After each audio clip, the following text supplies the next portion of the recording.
Welcome dear students, myself Mansingh Rajput. तो बच्चों, हम आपके बीएससी पार्ट थर्ड ईयर के पेपर नंबर फर्स्ट का यूनिट नंबर फर्स्ट कंटिन्यू किए हुए थे। तो इससे पिछले लेक्चर्स में हमने जो विभिन्न संरचनाएं होती हैं आपकी, जैसे सिंपल क्यूबिक, बीसीसी और एफसीसी के लिए क्या देखा था। बीसीसी, एससी और एफसीसी के लिए क्या D0, D100, D111 और D010 इनकी वैल्यू ज्ञात की थी और वैल्यू ज्ञात करके इनका क्या निकाला था, घनत्व। और घनत्व क्या होता था, D/ABC, यही होता था। और यदि सिंपल क्यूबिक की हम बात करें, सिंपल क्यूबिक के लिए जो एक्सेस है वो क्या होती थी, A = B = C, आपस में समान। तो आज का टॉपिक है आपका प्रतिलोमी जालक, रेसिप्रोकल लेटिस। तो देखो कैसे इनको निकालेंगे, कैसे इनकी अवधारणा दी गई। तो देखो, हम जानते हैं कि कोई भी क्रिस्टल है, क्रिस्टल में अलग अलग विन्यास वाले, अलग अलग ओरिएंटेशन वाले और एक दूसरे को प्रतिच्छेदित करते हुए जालक समतल पाए जाते हैं। कोई भी क्रिस्टल लेटिस ले लो आप, क्रिस्टल में डिफरेंट ओरिएंटेशन एंड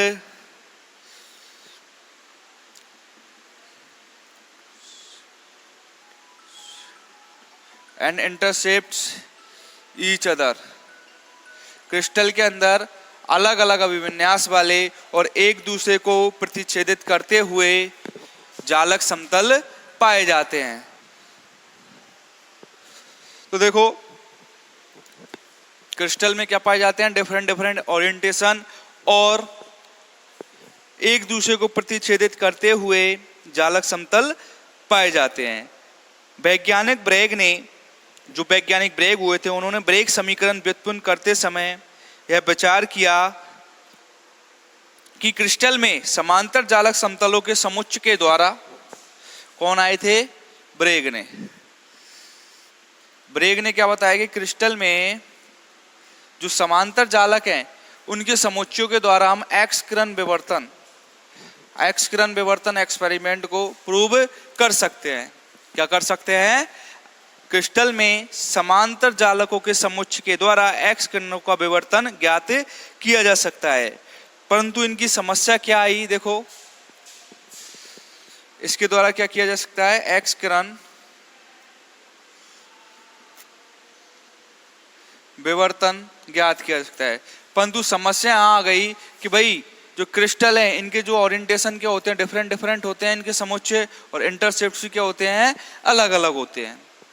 तो इस कारण हम यहाँ पर एक्स किरण विवर्तन ज्ञात नहीं कर सकते। इस समस्या का निराकरण करने के लिए प्रतिलोमी जालक की अभिधारणा दी गई और यह अभिधारणा निम्न तथ्यों पर आधारित है। तो देखो कौन कौन से जो तथ्य हैं इन पर प्रतिलोमी जालक या प्रतिलोमी जालक की अभिधारणा दी गई। देखो,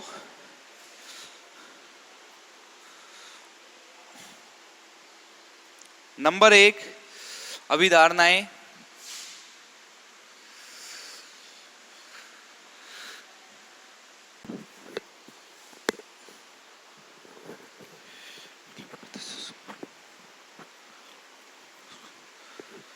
देखो, अभिधारणा नंबर 1 क्या थी, अभिलंब की दिशा समतल के द्विक विन्यास को निरूपित करती है। अभिलंब की दिशा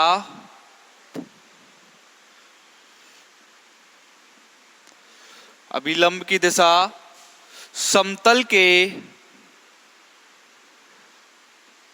द्विक विन्यास को निरूपित करती है,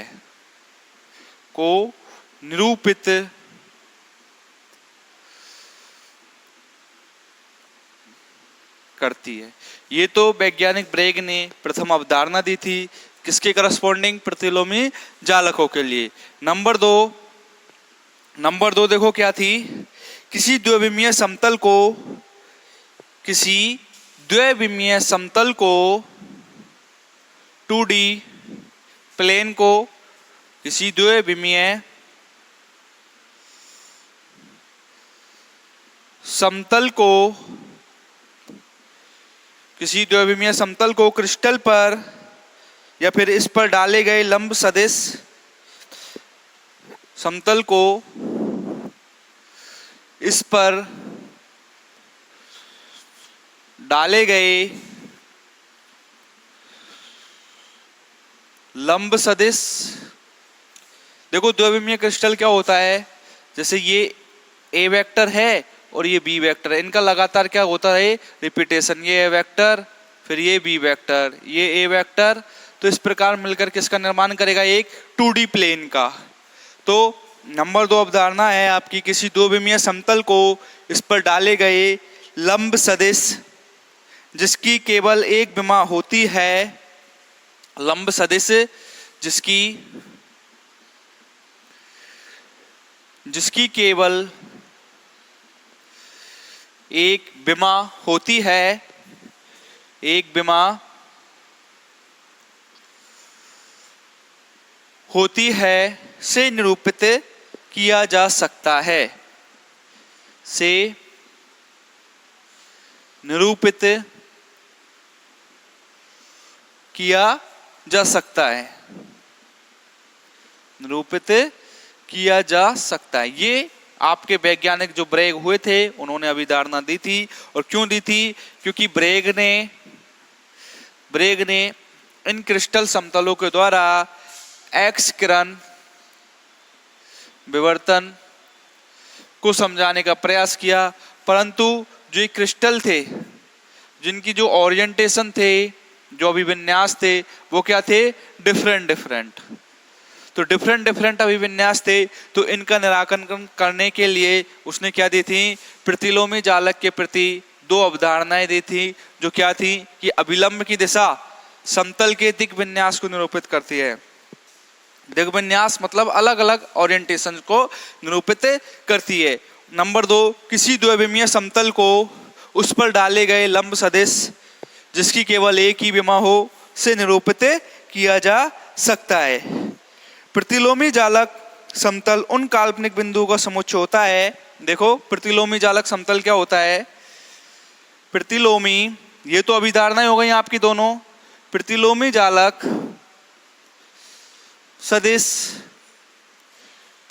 जालक सदिश उन काल्पनिक बिंदुओं का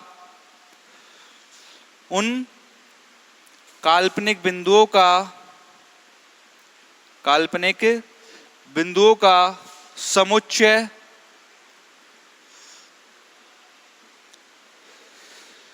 होता है। प्रतिलोमी जालक सदिश उन काल्पनिक बिंदुओं का समुच्चय होता है जिसकी रचना इस प्रकार की जाती है, जिसकी रचना, थोड़ा थ्योरेटिकल पार्ट है, घबराना नहीं है, जिसकी रचना इस प्रकार की जाती है कि प्रतिलोमी जालक समतल उन काल्पनिक बिंदुओं का समुच्चय जिसकी रचना इस प्रकार की जाती है कि मूल बिंदु से उन बिंदुओं की ओर सदिश की दिशा की जाती है कि मूल बिंदुओं से उन बिंदुओं की ओर, मूल बिंदुओं से उन बिंदुओं की ओर सदिश की दिशा सामान्य जालक समतल के अभिलंब की दिशा की ओर, उन बिंदुओं की ओर सदिश की दिशा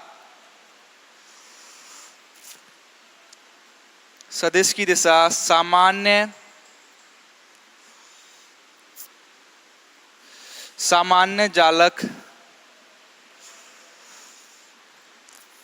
समतलों की दिशा की ओर, सामान्य जालक समतलों के अभिलंब की, समतलों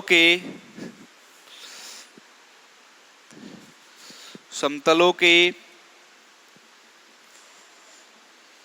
अभिलंब की दिशा की ओर, अभिलंब के दिशा की ओर तथा मूल बिंदु से दूरी वास्तविक तथा मूल बिंदु से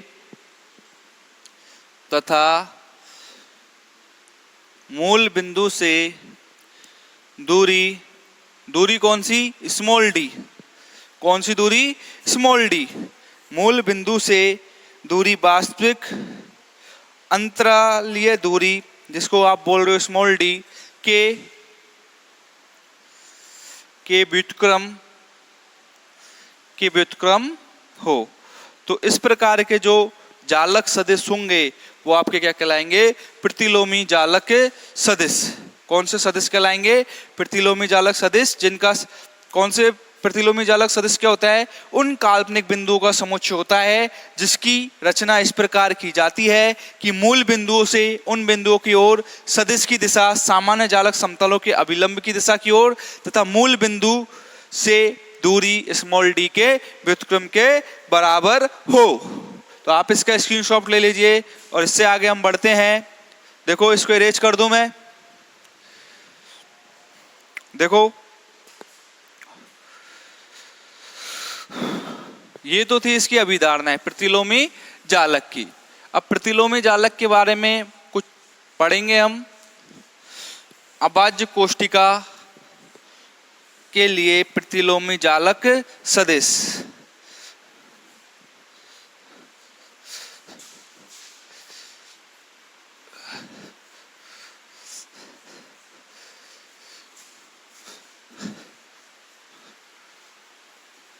देखो और उससे पहले जो प्रतिलोमी जालक सदिश है उसकी रचना करने के लिए हम कुछ विधि का उपयोग करते हैं। उस विधि के अंदर आपके एक दो पॉइंट हैं, तो देखो क्या क्या पॉइंट है वो।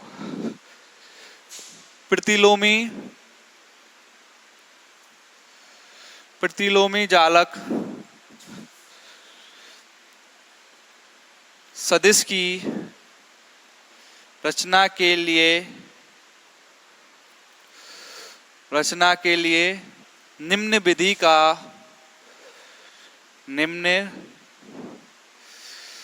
विधि का उपयोग करते हैं। तो देखो नंबर 1 जो मेथड है उसका नंबर 1 पॉइंट है, किसी वास्तविक जालक बिंदु को, कोई भी वास्तविक रियल जालक है उसका जो बिंदु है उसी को क्या मान सकते हैं हम? मूल बिंदु। तो देखो नंबर 1,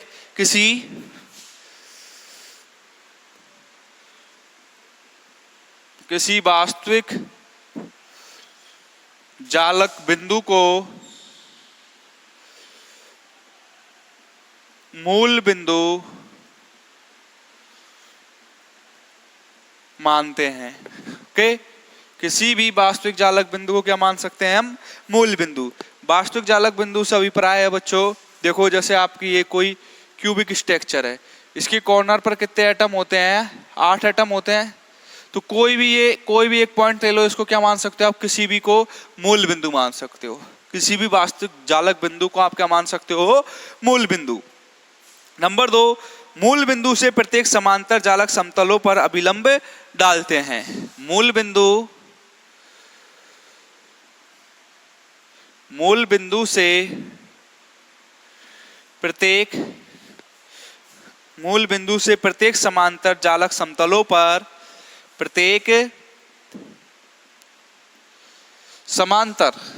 मूल बिंदु से प्रत्येक समांतर जालक समतलों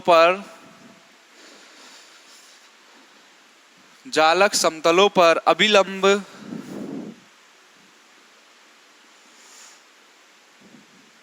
अभिलंब डालते हैं। नंबर 3, जैसे आपने कोई भी एक मूल बिंदु माना तो इसके समांतर जो भी वास्तविक जालक समतल है उस पर क्या डाल देंगे, अभिलंब, नॉर्मल, ठीक है ना। नंबर 3 क्या हो जाएगा आपका, नंबर 3 होगा आपका अभिलंब की लंबाई समांतर समतलों के मध्य दूरी के व्युत्क्रम के बराबर होती है। समांतर समतलों के मध्य जो दूरी होगी स्मॉल डी, उसके क्या होगी, व्युत्क्रम के बराबर। तो देखो अभिलंब की लंबाई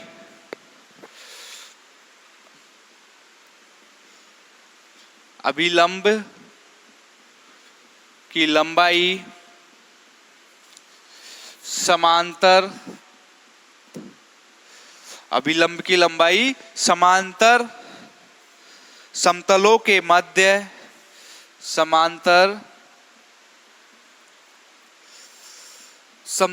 के मध्य दूरी के व्युत्क्रम, अभिलंब की लंबाई समांतर समतलों के मध्य दूरी के व्युत्क्रम के बराबर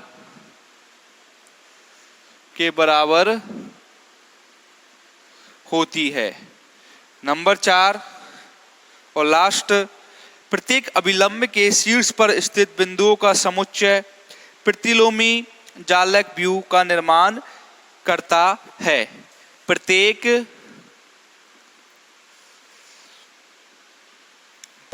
अभिलंब के शीर्ष पर स्थित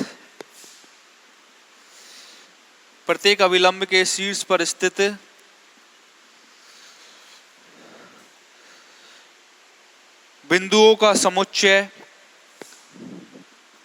शीर्ष पर स्थित बिंदुओं का समुच्चय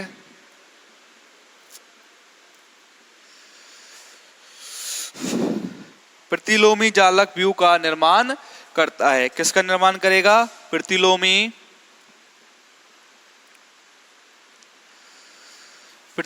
जालक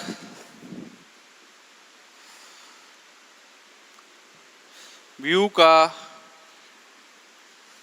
निर्माण करता है। ओके, ये आपके 4 पॉइंट है। प्रतिलोमी जालक समतल सदिश की रचना करने के लिए कौन कौन सी 4 मेथड अपन यूज में लेते हैं। तो इन 4 मेथडों के 4 पॉइंट्सों के द्वारा हम प्रतिलोमी जालक सदिश की क्या करेंगे, रचना करेंगे। और शुरू में यदि आपको ये, मैं समझ सकता हूँ बोरिंग लग रहा होगा कि थ्योरेटिकल चल रहा है, थोड़ा पेटेंशन रखिए, ओके, क्योंकि ये आपको एग्जाम में पूछा जा सकता है कि प्रतिलोमी जालक सदिश की रचना करने के लिए कौन कौन से पॉइंट हैं विधि के अंदर, उनको लिखिए। तो आप इसका पहले स्क्रीनशॉट ले लीजिए, फिर आगे बढ़ते हैं हम। देखो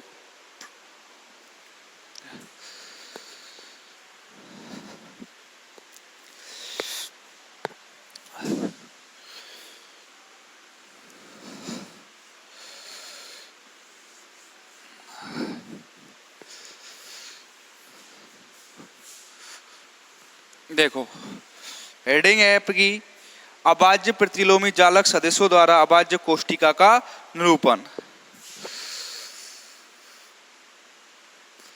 अभाज्य प्रतिलोमी जालक सदिशों द्वारा अभाज्य प्रतिलोमी जालक सदिशों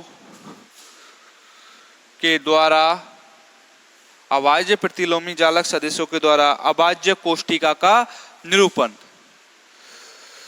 अभाज्य कोष्ठिका का निरूपण। देखो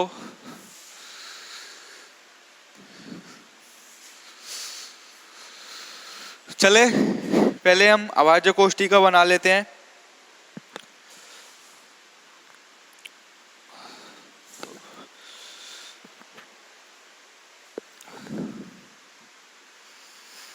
डायग्राम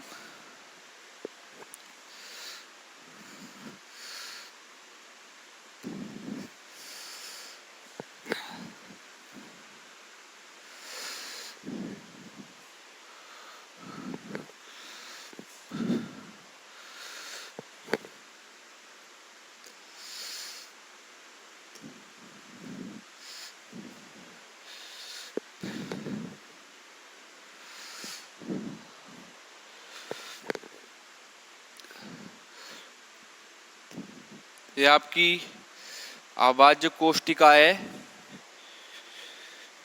एक बार मैं डायग्राम बना लूं।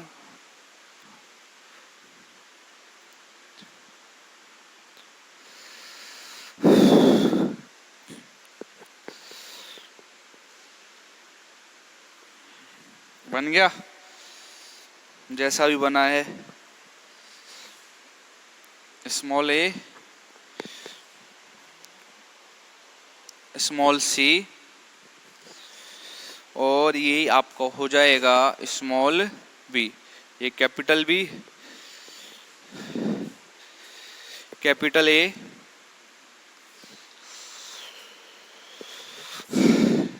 कैपिटल डी, और ये आपका कैपिटल ए, और ये हो जाएगा कैपिटल सी।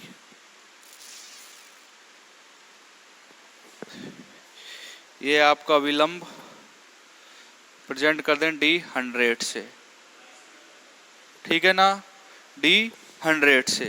तो देखो प्रतिलोमी जालक सदिशों के निरूपण के लिए, जैसा कि आप अभाज्य कोष्टिका वाले डायग्राम में देख रहे हो कि आपके स्मॉल ए वेक्टर, बी वेक्टर और सी वेक्टर क्या है, आपके अभाज्य कोष्टिका एकक सदिश है। क्या है? अभाज्य कोष्टिका एकक सदिश। देखो प्रतिलोमी जालकों के निरूपण के लिए, प्रतिलोमी जालकों के निरूपण के लिए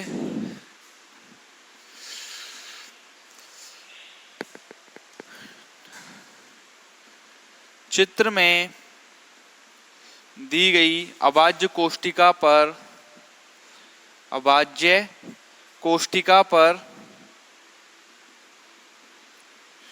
विचार करते हैं, ठीक है ना। यहाँ पे ये स्मॉल ए वेक्टर, स्मॉल सी वेक्टर और स्मॉल बी वेक्टर क्या रिप्रेजेंट कर रहे हैं? अभाज्य कोष्टिका एकक सदिश। यहाँ स्मॉल ए वेक्टर, स्मॉल बी वेक्टर तथा स्मॉल सी वेक्टर अभाज्य कोष्टिका जालक सदिशों को निरूपित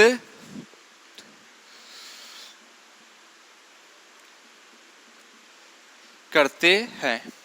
ओके, और ये D100 जो है, D100, D तो क्या है आपकी डिस्टेंस, क्या है डिस्टेंस, क्या आती थी ये DHKL equal to 1/√h² / a² plus k² / b² plus l² / c²। HKL क्या है आपके? Miller indices. क्या है? Miller indices. तो कौन से प्लेन के लिए बात कर रहा है? HKL 100 प्लेन के लिए। 100 प्लेन का मतलब है आपने यदि ये मूल बिंदु माना है A, तो यहाँ से ओनली कौन सी डायरेक्शन में जा रहे हो आप? एक ही डायरेक्शन में जा रहे हो, A वेक्टर वाली डायरेक्शन में, ठीक है ना। यदि इसमें और इसमें भी जाते तो क्या हो जाता है? 110, और तीनों में जाते तो क्या हो जाते? 111। तो D100 क्या रिप्रेजेंट कर रहा है? एक ही डायरेक्शन में अंतरालवानीय दूरी, जो आपने डिस्टेंस मानी थी। अब अभाज्य कोष्टिका का हम क्या निकालेंगे? आयतन। अतः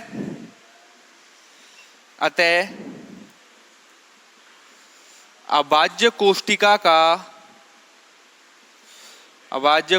का आयतन, देखो अभाज्य कोष्टिका का जो आयतन होगा किसके बराबर होगा? देखो ये ABCD किसको रिप्रेजेंट कर रहा है? एक समांतर चतुर्भुज को। किसको रिप्रेजेंट कर रहा है? ये समांतर चतुर्भुज को। तो हमको पूरी अभाज्य कोष्टिका का आयतन चाहिए, तो देखो क्या हो जाएगा? ये समांतर चतुर्भुज के आधार का क्षेत्रफल, अभाज्य कोष्टिका का आयतन इक्वल टू समांतर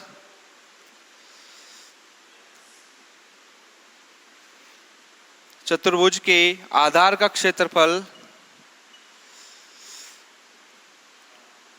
मल्टीप्लाइड बाई ऊंचाई। और ऊंचाई कौन रिप्रेजेंट कर रहा है? D100। कौन रिप्रेजेंट कर रहा है ऊंचाई?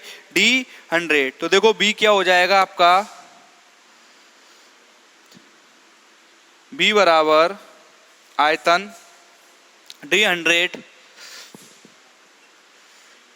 D100 vector dot A vector के बराबर। इसको दे दो आप समीकरण नंबर 1। क्या दे दोगे? समीकरण नंबर 1। तो समांतर चतुर्भुज के जो आधार का क्षेत्रफल है वो कौन रिप्रेजेंट कर रहा है आपका? D100 vector. और ऊंचाई कौन रिप्रेजेंट करेगा? ए वेक्टर। तो बच्चों इससे आगे हम अगले लेक्चर में देखेंगे, यहीं से कंटिन्यू समीकरण नंबर 1 से। आज के लिए इतना ही, धन्यवाद।